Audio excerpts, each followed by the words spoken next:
Hitman is a game where you have to do a lot of questionable, suspicious and illegal things to make the world a better place. But can you beat it by being a good and law-abiding citizen who doesn't break any actual laws? Today we're gonna find out. For our first operation, we have to attend a fashion show and eliminate touring leaders of a highly powerful spy framework that uses fashion and looks maxing to infiltrate and uncover secrets of global elites. Upon arriving at this event, we already could be considered a criminal, because according to Penal Code section 25-400, we are not allowed to carry concealed gun without permission, which might be upsetting, but this law has a minor loophole that lots of people never even question. If we're carrying it concealed, then who's to say we're carrying anything at all? So I inconspicuously make my way inside this palace and pretend to be a regular bald guy who's just interested in a fashion show. The first thing that catches my attention is this massive door, and unfortunately for us, it also sets in motion a massive legal dilemma for our entire playthrough. If you can tell by a menacing looking guard and a French stop sign, if we step any further, then we will become a criminal by violating the Penal Code 602M, which states that it is a crime to enter any kind of structure without the consent of the owner or the owner's agent. But since we're not trying to get caught, I had to find a better and legally justifiable way to trespass. Luckily behind me, I noticed the door that had absolutely no signs or markings that could notify me that I'm not supposed to go there. And if there's nothing that tells us that we're not supposed to go in there, we might as well just go in there. Now in the game you might notice that we're currently trespassing, but legally speaking, we just think that this door leads to a bathroom. Going downstairs, I discovered that instead of a bathroom, it was a massive basement full of wine. But now that we're here, no one is able to give us a verbal notice to leave in the first place. To the right I found a door with no signs or any legal notices that we can't go in there. So I go in there and discovered that it is a locker room for working class people. But what interested me the most was the waiter's disguise, and since no one seemed to mind my presence, I changed my clothes and left without saying a word. According to California's Penal Code, we just committed two separate crimes for a simple act of borrowing an outfit. Penal Code 459, second-degree burglary, which means while entering this room we had an intent to steal something, and PC 88. Petty theft. It might seem overwhelming for an unprepared person, but with enough confidence we can actually justify all two of them. Since this door did not have any legal indication that this was an employee-only zone and this outfit was in plain sight, we can come up with a reasonable excuse for thinking that these clothes were for public use, in case any of the guests would spill their drinks on their multi-million-dollar tuxedos. Going to the left I also stumbled on a door that I'm legally not supposed to go through, but as an experiment I wanted to see just how far I could push the legal limits, so I accidentally entered it and complied with the first verbal notice to show our lack of willful intent. Now without violating PC 602, we know that they have cameras all over the premises and that this place is highly secured. Fortunately for us, there is no law about personating a waiter, so what we're doing right now is surprisingly legal. After walking around the premises, I realized the limitations of my waiter's disguise, so I needed something better. And undeniably, luck was on our side when I found a shot with rat poison and a conveniently placed guard outside the window for a perfectly calculated first-degree murder that we can legally get away with. I made sure there was no one around and threw a wrench at his head, then quickly I placed his body inside, dressed up as a security guard, snapped his neck and dumped his body into the garbage bin. Technically speaking, we just committed an assault with deadly weapon, first-degree murder, grand theft. We also violated Health and Safety Code 7054 by disposing of a body in a garbage bin and not a cemetery, which is arguably a bigger issue. I know all of it might sound slightly concerning, but because we're bald, that's not something that we should worry about. If they try to build circumstantial evidence against us, chances are it would look something like this. A bald man arrives at the event, a bald waiter steps outside. Around the same time a security guard dies, and then a bald security guard walks back in. At this point our best legal defense is male pattern baldness, because a suspect described as a bald white male in his 30s could just as easily be any other bald white male at the event. Fortunately there is no law about personating a generic private security guard, so we don't have to stress about it. But since we are using this uniform to get into the formerly restricted areas, we still commit trespassing and burglary, and our best defense in such cases is making sure that no one knows about it. Eventually I meet a woman who asks me to bring her a camera lens, and there is no better fit for this job than a security guard like me. So I make my way outside, wait for the opportunity and borrow a camera lens. But when I come back I realize that we can use this camera for a totally legal kill that can also frame this woman as a killer. But first we have to find a remote explosive.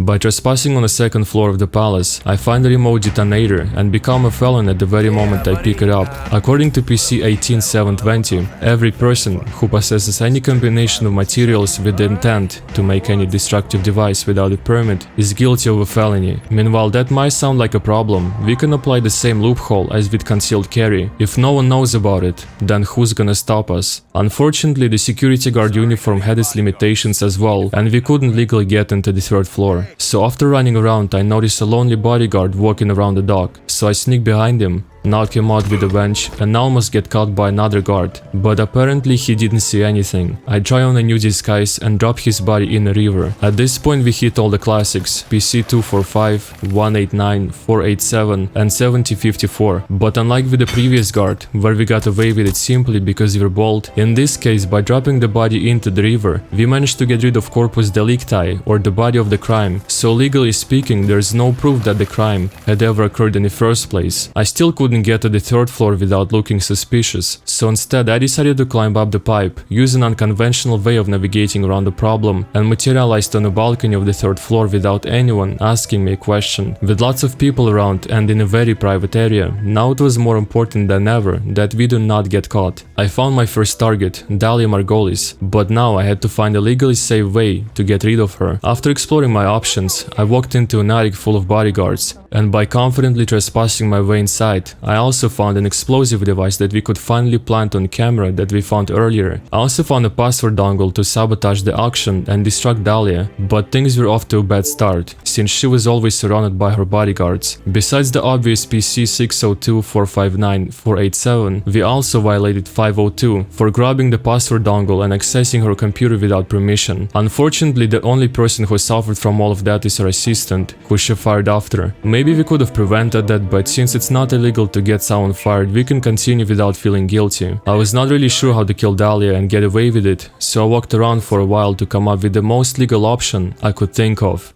And eventually the plan started to reveal itself. But first, I decided to kill Victor since we had everything prepared. I go back to the first floor, plant an explosive device to the camera, and give this woman a new lens. Then she goes outside and starts interviewing our target. This is the most sensitive part of our plan, where we can't make mistakes. First, we can't be seen pressing a detonator for obvious reasons. And second, we can't kill her because she is our reasonable doubt. So I make my way into the garden, wait until she creates space, and blow the camera up, only killing our target. By putting in practice such an elaborate plan, we violate PC 18710, 18720, 18740, but also 18745 for using a destructive device with an intent to murder. And of course we can't get away around PC 189, first degree murder. Since we made sure that this woman stays alive, now she becomes a prime suspect for this crime and potentially looking at lifetime imprisonment without parole. She was also the only one in close proximity to Victor. She was the one who brought the camera to the event and who handled it during the interview. And if she even mentions that the bald man brought her a new lens, then it will confirm that we're a good Samaritan who just wanted to help her out, meanwhile she is a cold-blooded killer. After I legally eliminated Victor, now it was time to finish our business with Dalia. So I went to the third floor, and through blood and sweat I found a perfect position to line up the shot that would make it seem like it was done by one of the bodyguards in the attic. Now all we had to do was wait when Dalia would come through the door. After some time she finally appears in our line of sight, and I shoot my shot without anyone noticing. Then I quickly escape from the attic, slide down the pipe, get rid of the gun, change it to my original tuxedo, and legally leave the event. Arguably, this kill was even cleaner than the exploding camera one, because now we not only framed one person, but the entire coalition of bodyguards who were present at the event had an access to this wing and were carrying guns. So even if they find a bullet in Dalia's forehead and will trace back where the shot was made from, the most reasonable explanation of that would be an evil bodyguard who was closest to that window. Meanwhile, a bold and innocent guy in tuxedo had walked away from the event because he was afraid for his own life. For the next mission, without an exaggeration, the fate of the entire world depends on our ability to navigate legally challenging situations. We have to get rid of two targets that are currently developing a highly dangerous virus, and we will also have to get rid of the virus itself. Upon arriving in Spain, I was shocked by a blatant disregard of the law. As you can see, there is a clear no stopping sign hanging on the wall, but these people decided to not only stop next to the sign, but also park their cars. which is significantly worse. Clearly they're not afraid of violating California Vehicle Code 22505B, which states, "No person shall stop, park, or leave standing any vehicle in violation of the restrictions stated on the signs or markings." Making my way to the beach, I inconspicuously eavesdrop on people talking about Francesca and the fact that she's Catholic. That's none of my business, but doing this in public is surprisingly legal, so we can do that without any repercussions. We also find our first no trespassing sign, which is legally weak because this path is open wide, but because I'm a law-abiding citizen, I choose not to go there. After exploring the church and the area around it, I decided to climb up this pipe and get into our safe house, where I found an explosive device in the form of a golf ball. But at this point, legally navigating PC 18710 is nothing new to us, so as long as we think that this is just a regular golf ball, then we did nothing wrong. At first, my plan revolved around impersonating a detective who was supposed to meet up with Francesca, so I decided to inconspicuously stalk him, which is actually legal if you never did that in the past. But when he stopped next to an open well, despite the situation calling for it, I realized that pushing him in the middle of a public place would be hard to justify as an accident, so I had to find a more legal approach. I noticed there was a restricted building right next to the church, and luckily for us, when the priest opened the door, I made my way inside without anyone giving me verbal notice that I'm not supposed to be here. And after test driving a coffin, I discovered that this place was actually a morgue with a deceased lab scientist who would definitely not mind us taking his clothes.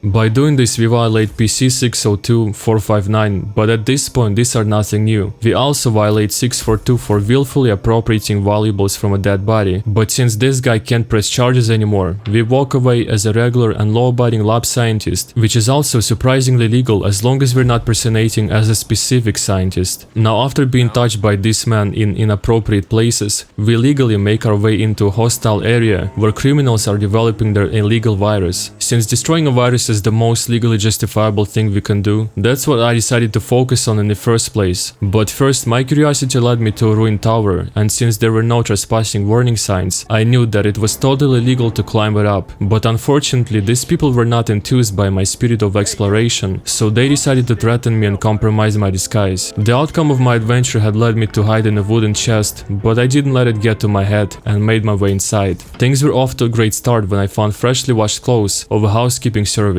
and because they're clearly not owned by anyone in particular, it wouldn't be illegal to just borrow them and return them in a bit. To put my new outfit to the test, I further explored the premises and noted a highly guarded door that only authorized staff with a keycard could go through, and I know that doors are not usually guarded for no reason, so that's where we have to go next. Using the appearance of a bolt cleaner, I borrow a keycard from another scientist, change into my lab clothes, get inappropriately touched in case I have some dangerous items, and legally make my way inside. Technically speaking, we just committed petty theft, burglary, and unauthorized computer access, but legally, for these people I'm just a regular bold lab scientist on his way to do his honest work, and they can't prove otherwise. I make my way into a locker room, change into a hazmat suit and get to the lab, where we can see a deadly virus being actively developed. And now we face a unique legal situation where we have to find a legal way to save the world without going to jail, which is surprisingly difficult. Even though the development of this virus goes against the Biological Weapons Anti-Terrorism Act, Title 18 United States Code Section 175, which explicitly prohibits the development, production and possession of biological weapons, unfortunately we cannot use that as our necessity defense. Under Call Cream 3403, we had a reasonable legal alternative, which is to call 911. So our only way of destroying this virus without going to jail hangs on the sole fact that people who are involved with this lab are criminals themselves, especially because these people chose to consciously stop in the no stopping zone, so it's highly unlikely that they would call 911 or press charges against the bold lab scientist, because the entire operation is illegal to begin with. So without overthinking it and with full confidence that no one will call the police, I distract one scientist, hit up the virus and leave the lab like nothing ever happened. After committing second-degree burglary, vandalism, trespassing, grand theft, unauthorized access to a computer, possession and use of weapon of mass destruction by simply interacting with it, knowing possession of biological weapons, we're looking at approximately life imprisonment without parole. I can confidently say that saving lives of potentially millions of people is significantly more illegal than one would think, but I didn't become a hero by asking what's right or wrong. I just know what's best. Now we have to eliminate the remaining 2 targets, which compared to pressing a button on a computer will be much easier to legally justify. I dress up as a housekeeper and make my way outside, where I find our first target. After some inconspicuous observation, I noticed that despite him being bad at golf, no one tells him a single word on how to improve, so we can safely assume that his own people hate him. In that case, if you remember, earlier we found an ordinary looking golf ball that is secretly an explosive device, but no one except us knows that, so I pretend to walk around the garden looking for lost balls. Then when no one is around me, I plant it into the basket, and now we wait for an accident to unfold. Needless to say, we have nothing to do with it. We violated PC 17810, 18740, 18745, 189, but our reasonable doubt in this case is undoubtable. Lots of people had access to this basket, so anyone could have planted the explosive. There is also a chance that it was planted days ago, and today, this golf ball simply got its ultimate turn. And because the golf ball itself got discombobulated in the process, there is no direct proof or evidence that it was me. So far, that is the most legal thing we have done, but what's gonna come next is even more legal.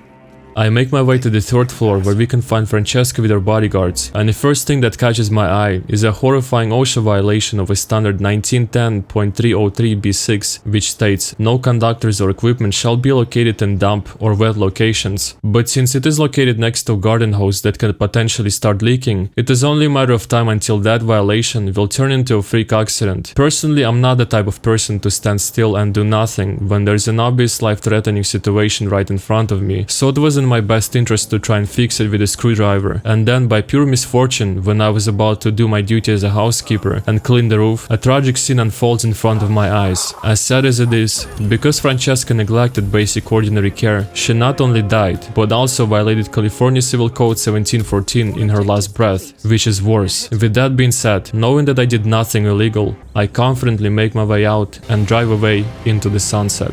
I think the most important thing that we can learn from this mission is that sometimes doing the right thing comes with a great price of being misunderstood. For the next mission, we will have to navigate a new and legally challenging geopolitical situation in Morocco, where we will have to eliminate 2 highly protected targets that want to overthrow the government, which according to Title 18 United States Code Section 2384 is very illegal. The legal reality of that situation turned out to be more difficult than I'd ever thought, because no matter where I would go, I could not find a way to get close to any of our targets without breaking a law. All of the entrances to school were cut off, and the consulate was highly guarded by soldiers and police officers. The consulate did give me an opportunity to recklessly trespass, but as a law-abiding citizen, I just couldn't do it. For a while I pretended to be part of this protest, and as long as it was not violent, it was actually legal. But unfortunately I could not find any other legally justifiable ways to trespass, and that was very sad. So while being at my lowest, walking through a flea market, I spotted a soldier standing all alone in a dark alleyway, and by pure coincidence, there's also a nearby room with a chest inside that would make it extremely easy to turn something illegal into something legal. At that point you already know that I can't walk past obvious civil negligence, so I try to fix it. Then I get severely dehydrated, turn on vending machine to get myself a drink, but unfortunately this soldier neglects basic ordinary care and steps right into an electrified puddle, leading to what we would legally call a freak accident.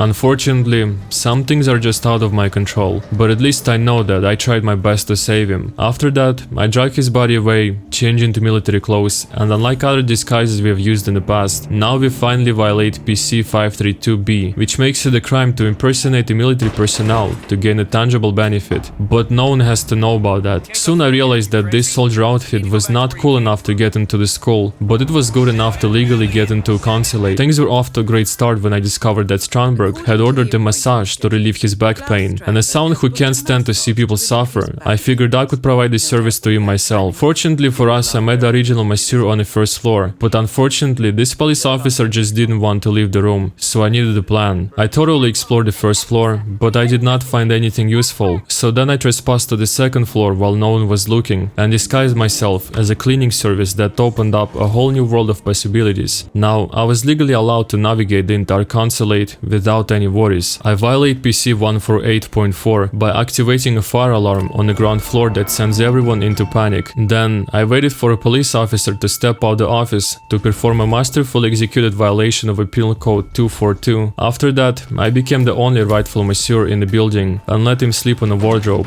The plan was perfect, but unfortunately, all of my efforts were wasted because Strandberg evacuated through a tunnel and now joined General Zaydan at a highly secured school that would be difficult to find a justification of trespassing into. But then I realized that instead, all I had to do was to turn on the TV, so that Golden Touch would leave the room himself, and now I could execute my original plan. I wait for an opportunity to violate PC 347 by poisoning his drink. Then, when he starts suffocating and vomiting, I step in to save him with the Heimlich maneuver, change into his clothes and put him in a garbage bin. It was an extremely dangerous situation, but not only did we manage to save his life, but also according to Health and Safety Code 1799.102, which states that anyone who in good faith renders emergency medical care at the scene cannot be held liable for civil damages resulting from their actions, which means we avoid getting sued as well, and honestly this couldn't get any more legal. Now all I have to do is to help Strandberg with his back pain, so I announce myself at the lobby and get to the massage room where a police officer leaves us alone. At that point it's obvious that eliminating Strandberg in any way in this room would be highly illegal and most importantly extremely suspicious. But if we make it look like it was a regular massage that went wrong, then there are pretty good chances that it just might work as a reasonable doubt. So before killing him, I did some research on Google and found out that there is about 1 in a million chance that you could die during a massage because of an underlying health condition. And even though the chances might seem low, they're not zero. After giving him the best back massage of his life, I routinely apply pressure to his neck and it audibly snaps like thunder. But according to Calcrim 510, legally, we fit all the criteria that would make us not guilty. The defendant killed someone by accident. The defendant was acting with ordinary caution. The defendant was acting without the necessary mental state for murder. So knowing that I did nothing wrong, I walk out the room, change into my soldier's disguise, and escape through a tunnel where things go out of control. When I hid behind this pillar, a guard must have sniffed my fear and started to get closer. Meanwhile I started panicking, and eventually when he pointed his gun at me, I pretended to surrender and then attacked him out of nowhere. To be fair, it's clear that death follows my footsteps, but at this point, what happened is what happened, and the only way we could legally justify violating PC 190.2A15, a special circumstance first degree murder by means of lying in wait, is by simply getting out of Morocco as quickly as possible. So I made my way out the tunnel and confidently walked into the school where General Zaydan was planning his coup. Inside one of the classrooms, I find an intercom, and since these soldiers clearly do not have a reasonable expectation of privacy, we avoid violating PC 632, so I exercise my legal rights and turn it on. Now, the entire building knows that his own soldiers think that he is a big pussy. Meanwhile that was happening, I went to the second floor to see what options I had, and I could not believe my eyes when I found a marble throne sitting right next to a massive hole in the floor. So all I had to do was wait for the general and set in motion this health and safety violation. Not only did we make the world a better place, but we also did it in the most legally justifiable way that has nothing to do with us. If you think that setting up a base in a ruined school with rotten floors and compromised structure is a great idea, then just maybe you deserve to be manslaughtered by a toilet. For the next mission we have to eliminate Jordan Cross for coming up with the worst possible name for the indie rock band, The Class, and his lawyer Ken Morgan, who didn't say no. Thailand is a nice change of pace because now we're actually staying in this hotel legally, and our legal scope shifts from felonies to health and safety violations. I decided to call a service to refill my fridge, and if I were a bad person then I would knock him out, snap his neck and throw the body out the window. But since this is illegal, I did not do that. Instead I went to explore the hotel, and unfortunately it turned out that my freedom was extremely limited despite staying in one of the most expensive suites. I could not go to the third floor, to the VIP lounge at the restaurant, to the other wing of the hotel. At this point I felt like a prisoner and not a guest. But things started to look promising when I eavesdropped on a conversation in a place with no expectation of privacy, where these guys mentioned a defective microphone that they wanted to bring to the studio. And as you already know, I can't help myself but help other people in need, so I will make sure to deliver it later. Eventually I find a door with signs, stuff, and no smoking. And here we have a legal dilemma. The idea of the stop sign is to restrict us from entering this door, but legally it does not explicitly prohibit us from entering this door unlike staff only sign would. And since I'm not smoking, I confidently exercise my rights and step inside. But what I notice next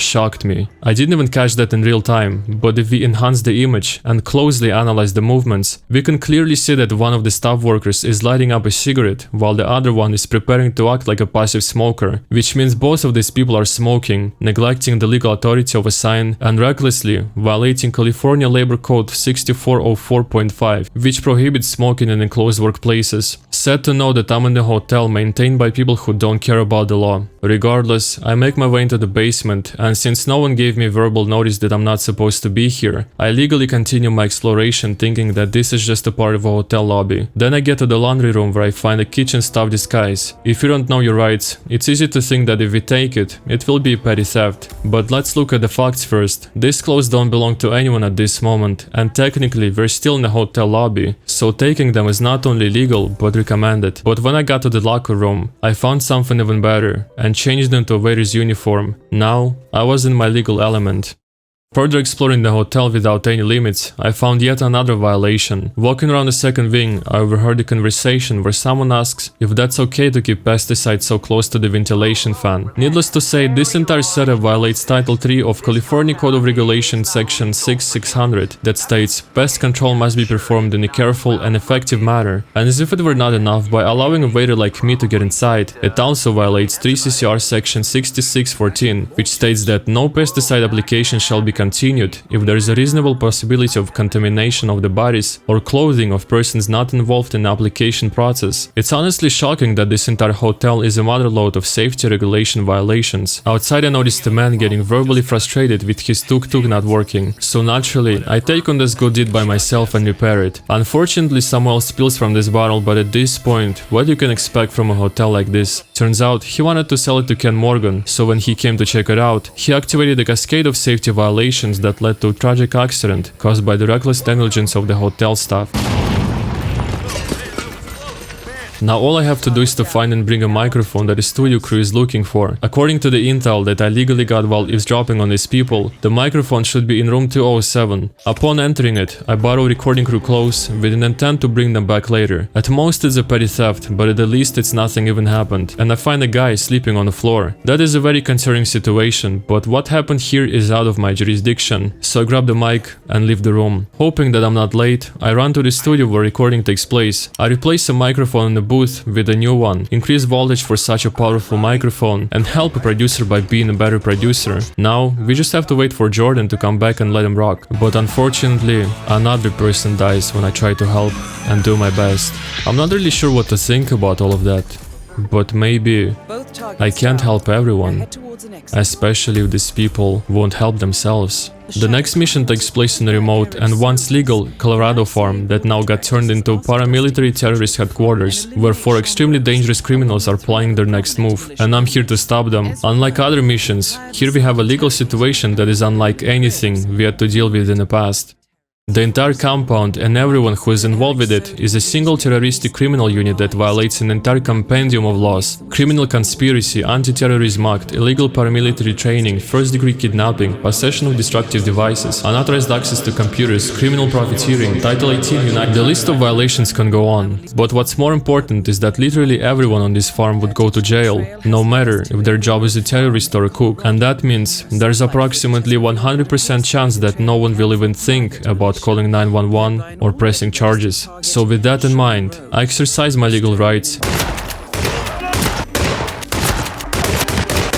and get rid of the domestic terrorist cell while making sure that no one escapes my legal judgment. I know some people might think that we just commit terrorism ourselves, but I believe if you're not part of the solution, you're part of the problem.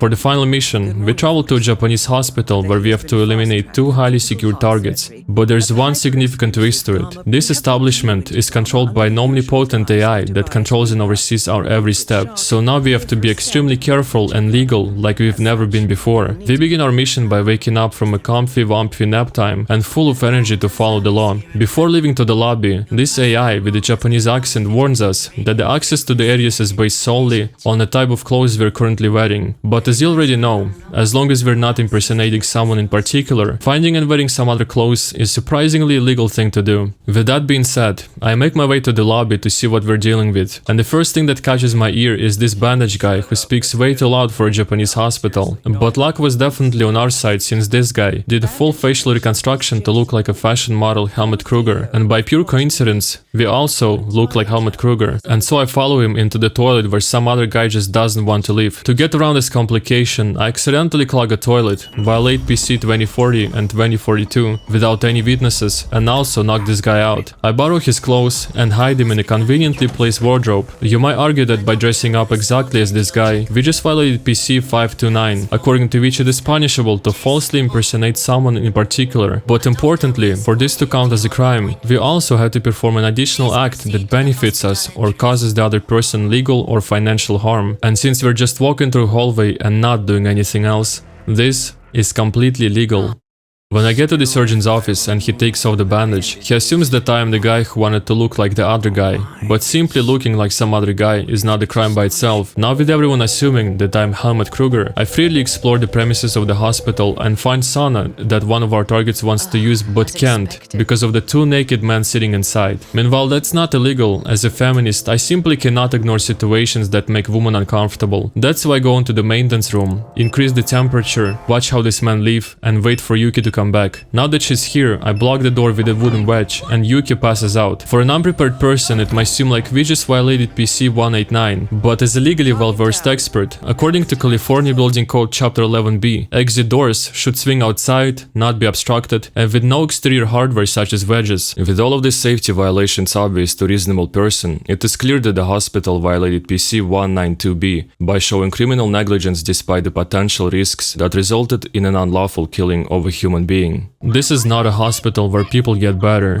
This is a hospital where people die. While no one sees me, I inconspicuously got myself a doctor's outfit, and now we can roam around without trespassing. Eventually I find our next target, Eric Sarus, who is currently on an operating table. And meanwhile, that seems like a perfect situation to eliminate him. That would be extremely illegal, so instead I wanted to find a legal approach, like with everything else we've done. Going down the stairs, I notice a shady pilot that is somehow connected with the chief surgeon and his trembling hands. That sounds highly suspicious no matter how you look at it, so I decided to investigate. So I follow a pilot, but unfortunately what happens next spirals out of my control and I get flashbacks from Morocco. But unlike Morocco, there was no legal way to justify that, so let's just pretend this never happened. It seemed like my plan was going nowhere and I was starting to lose hope. But that is until I wondered if Yuki had anything useful in her room. Unfortunately, these guards were not enthused to see a doctor, so I had no other choice but to assault the security guard in the basement and borrow his clothes for a short time period. And thankfully, it was dark so no one saw it coming. I returned to Yuki's room and now I was free to enter it. Inside I found a pretty cool katana that I could not resist picking up, and an interesting note that said Eric Sarus wanted to kill the father of a chief surgeon that is now in charge of operating him, and that note was a legal turning point for our mission.